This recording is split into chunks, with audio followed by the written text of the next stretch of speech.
Hey, welcome to 5 Minute Friday. It's where we take a few minutes to end our week in God's Word. And right now we're working through a series called Family Values.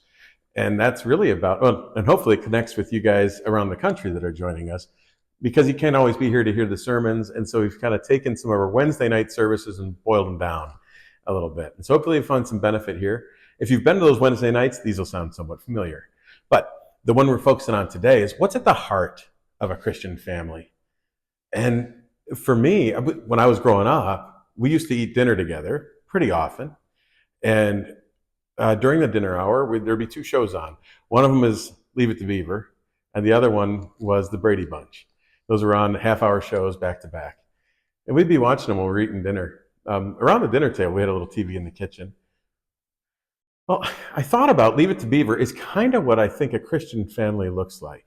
You know, mom and dad and two kids, they're pretty respectful of each other. They had this neighbor, Eddie Haskell, across the way who was kind of a jerk. But like, for the most part, the kids respected their parents and they listened to them. They talked about things at home. They were pretty calm. And the same goes for the Brady Bunch. You know, here it was a blended family. But I remember one episode, there was like, one of the kids called the other kid a stinker. And our whole family just laughed out loud at home, going, stinker? Really? That's all you got? We used a lot more colorful language than that at our place. And so our family more resembled the show that I grew up with, which was Rosanne. There's a kind of a lot more out loud sharing, a lot more maybe crass and colorful language, right? But it was which family here had more love? Which family at its heart valued each other more? I'd be hard pressed to say any one over the other. I think love was in the center of them all. They just were shown in a different way. You know, we have a story that really helps us focus on forgiveness, and it's one that should be pretty familiar. It comes out of Luke chapter 15, beginning at verse 20. And it says, and this is talking about the prodigal son as he's returning. So he got up and went to his father. But while he was still a long way off, his father saw him and was filled with compassion for him. He ran to his son, threw his arms around him, and kissed him. The son said to him, "Father, I have sinned against heaven and against you. I am no longer worthy to be called your son." But the father said to his servant, "Quick, bring the best robe and put it on him. Put a ring on his finger and sandals on his feet. Bring the fattened calf and kill it. Let's have a feast and celebrate. For this son of mine was dead and he's alive again. He was lost and is found."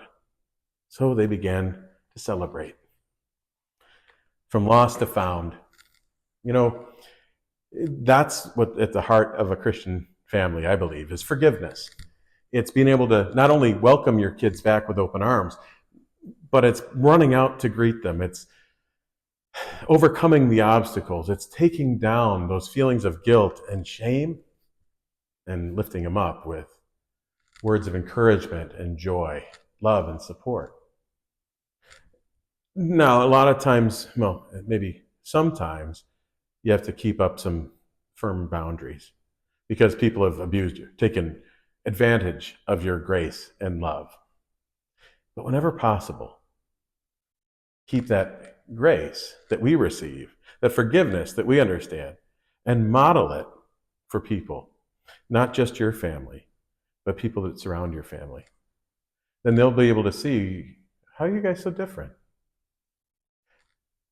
When you apply that same love and respect and appreciation and care for one another that goes above and beyond what people deserve. Because that's what we've received from God. That's what the gospel is. God's riches at Christ's expense. And for me, that's something worth telling people about. That's something I want to model in my household too. So, the heart of the Christian family is forgiveness. And whenever possible, keep your arms and your hearts open and looking for those opportunities to welcome a stranger or a family member back. Until next time, take care.